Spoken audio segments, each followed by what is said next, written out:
Now it's time to see the AI workspace in action, where agents and people really start working side by side. Remember that an agent works off the context layer, so it already knows your boards, your docs, and your workflows. I have some data loaded into my first board, so you'll see exactly what I mean when we set up our first agent. Published videos holds the videos that my team has already published on our channel. Each row is one video, with the details of that video recorded in the columns. Later, we'll set up a second board with our future video pipeline, the videos that we haven't published yet. As you can imagine, there's work to do on a video before it goes live on YouTube, but there's also work that comes after a video is published.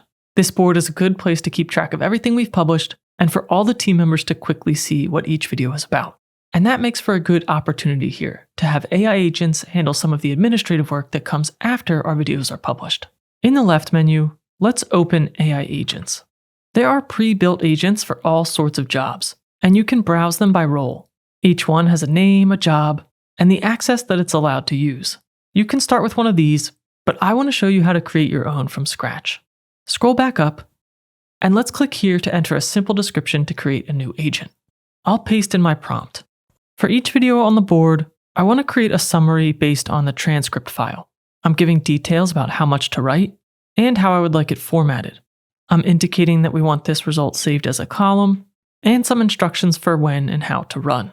Then down below, click Add Context, and here you can select the board that you would like the agent to work on.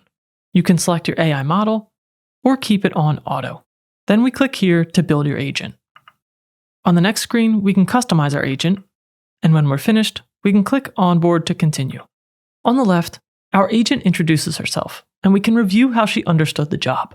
If everything sounds right, you can confirm it down below, and if you need to make changes, simply continue the conversation in the chat. I don't remember if I imported my board with a blank summary column, so I'll make a note here and then send this message. And then here you'll see Emily adding those instructions. We'll look at this trigger in a moment, but if you scroll through the chat, you can see all of the updates. On the right, we have the agent's settings, and this is where you can really see how Emily works. The first tab here is the brain. At the top of the brain tab, we have Emily's identity, and inside it, we have the objective and the step-by-step instructions that Monday.com wrote based on our description. We can edit these anytime by directly typing and changing anything. I'll collapse this, and below the identity, we have the knowledge and access. We also have the tools and skills that our agent can use, and we can even tweak the AI model it runs on. Next to the brain, you'll also see tabs for triggers, channels. These are helpful if you'd like to chat with your agent through other apps, and an activity tab to show what the agent has done. Let's check the trigger that was added to make sure that our agent runs when an item is added to our published video board. This one was created automatically during our chat, which is great.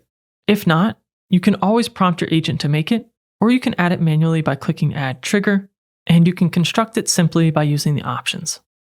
I'll close this, open Triggers, hover over it, and click the three-dot menu to edit.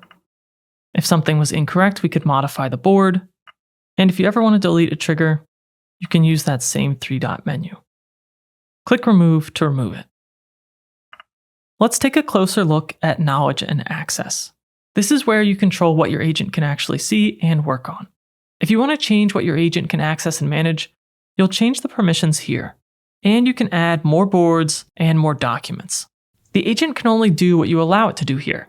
It can't go beyond these permissions, and you can make a viewer agent that can't delete items or data. And no customer data is used to train the AI models. One more thing to note as we configure the agent is that Monday.com also supports MCP.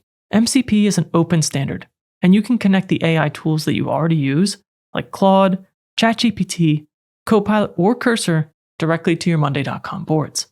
You install the MCP app from the Monday.com marketplace, and you set the access permissions. Then you ask your AI tool to do something right from its own chat, and it works your boards for you.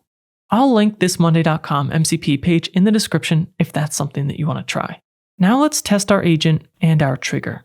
To do so, let's come over to the Activity tab and click Run Now. This tells Emily to go through the board and summarize every video that has a transcript attached. Right now, only a few of our videos have transcripts uploaded, so this should be quick.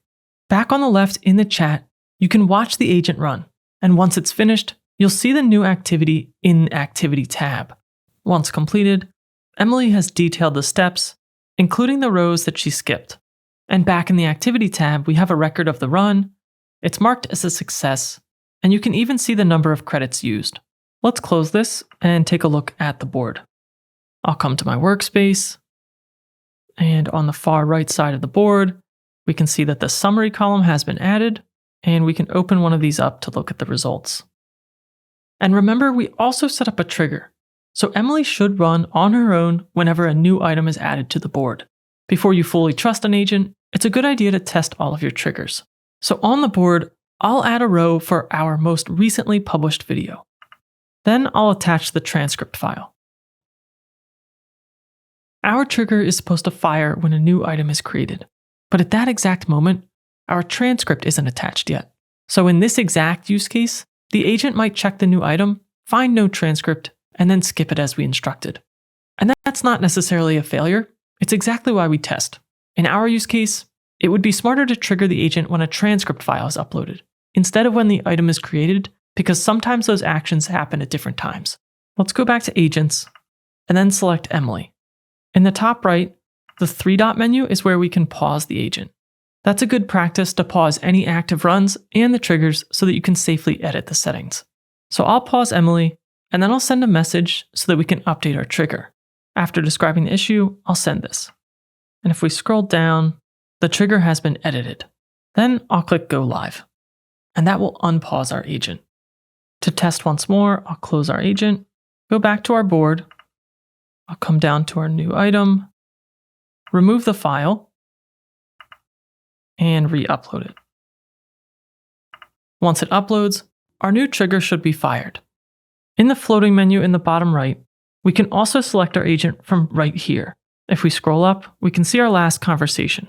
I'll close this, and after a few moments, our summary has been generated. You can also add agents that get called on by simply mentioning them. For instance, I've created a second agent on this board called Conan, and his job is suggesting alternative video titles for A/B testing.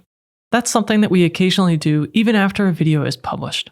So when I need help on that more creative work, I can pull up an item on the board and mention him just like this. I'll click Updates, then at Conan.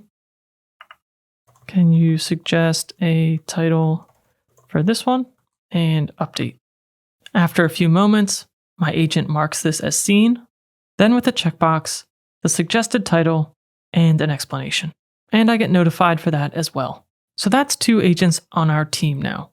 Emily handles the summaries, Conan will pitch us titles, and we can just review their work as we need to.